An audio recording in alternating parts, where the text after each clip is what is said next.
আসসালামু আলাইকুম রহমতুল্লাহি বারকাতুহু। আজকে আমি আপনাদেরকে হাদিসের বই থেকে কিছু হাদিস পড়ে শোনাচ্ছি। এক হাদিসে বর্ণিত আছে, ঘরে নামাজ পড়া নূর স্বরূপ, সুতরাং তোমরা নফল নামাজ পড়িয়া নিজেদের ঘরগুলিকে উজ্জ্বল করো। জামে সগির। আর এই হাদিস তো খুবই প্রসিদ্ধ যে আমার উম্মত কিয়ামতের দিন অজু ও সেজদার দরুন উজ্জ্বল হাত পা এবং উজ্জ্বল চেহারার অধিকারী হইবে, এবং এই আলামত দ্বারাই তাহাদিগকে অন্যান্য উম্মত হইতে চিনা যাইবে। এক হাদিসে বর্ণিত হইয়াছে, যখন আসমান হইতে কোনো বালা মুসিবত নাজিল হয়, তখন মসজিদ আবাদকারীদের হইতে ইহা সরাইয়া লওয়া হয়। জামে সগির। বিভিন্ন হাদিসে আসিয়াছে যে আল্লাহ তাআলা সিজদার নিশানীকে জাহান্নামের উপর হারাম করিয়া দিয়াছেন, সে উহা জ্বালাইতে পারিবে না। অর্থাৎ নিজের বদ আমলির কারণে যদি সে জাহান্নামে প্রবেশ করেও তবু সে জায়গায় সিজদার চিহ্ন থাকিবে, সেই জায়গায় আগুন কোনো আছর করিতে পারিবে না। এক হাদিসে আছে যে নামাজ শয়তানের মুখ কালো করিয়া দেয় এবং দান খয়রাত শয়তানের কোমর ভাঙিয়া দেয়। জামে সগির।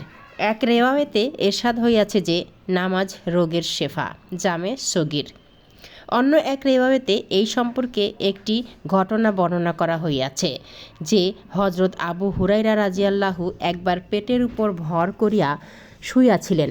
হুজুর সাল্লাল্লাহু আলাইহি ওয়াসাল্লাম জিজ্ঞাসা করিলেন, তোমার পেটে কি ব্যথা হইতেছে? হজরত আবু হুরাইরা রাজিয়াল্লাহু আরজ করিলেন, জি হ্যাঁ। হুজুর সাল্লাল্লাহু আলাইহি ওয়াসাল্লাম এরশাদ ফরমাইলেন, উঠো, নামাজ পড়ো, নামাজের মধ্যে শেফা রহিয়াছে। ইবনে কাসির। হুজুর সাল্লাল্লাহু আলাইহি ওয়াসাল্লাম একবার স্বপ্নযোগে বেহেশত দেখিলেন। সেখানে তিনি হজরত বিলাল রাজিয়াল্লাহু এর জুতা ঘষিয়া চলার আওয়াজও শুনিতে পাইলেন। সকালবেলা হুজুর সাল্লাল্লাহু আলাইহি ওয়াসাল্লাম হজরত বিলাল রাজিয়াল্লাহুকে জিজ্ঞাসা করিলেন, তোমার সেই বিশেষ আমল কি, যাহার বদৌলতে জান্নাতেও তুমি দুনিয়ার ন্যায় আমার সঙ্গে সঙ্গে চলিতেছিলে? তিনি আরজ করিলেন, দিবারাত্রি যখনই আমার অজু নষ্ট হয় তখনই অজু করিয়া লই, এবং যে কয় রাকাত তৌফিক হয় তায়াতুল অজু নামাজ পড়িয়া লই। সুবহানাল্লাহ। ফাতহুল বারী। হজরত শাফিঈ রহমাতুল্লাহি বলিয়াছেন, ফজরের নামাজ ত্যাগকারীকে ফেরেশতাগণ হে ফাজের বদকার, জোহরের নামাজ ত্যাগকারীকে হে খাসের ক্ষতিগ্রস্ত, আসরের নামাজ ত্যাগকারীকে হে আসি নাফরমান, মাগরিবের নামাজ ত্যাগকারীকে হে কাফের, এবং এশার নামাজ ত্যাগকারীকে হে মুজি, আল্লাহর হক বিনষ্টকারী বলিয়া ডাকিয়া থাকেন। গালিয়াতুল মাওয়ায়েজ। আল্লামা শারানি রহমাতুল্লাহি বলেন, এই কথা বুঝিয়া লওয়া উচিত যে বালা মুসিবত এমন সব বসতি হইতে হটাইয়া দেওয়া হয় যেখানকার লোকজন নামাজি।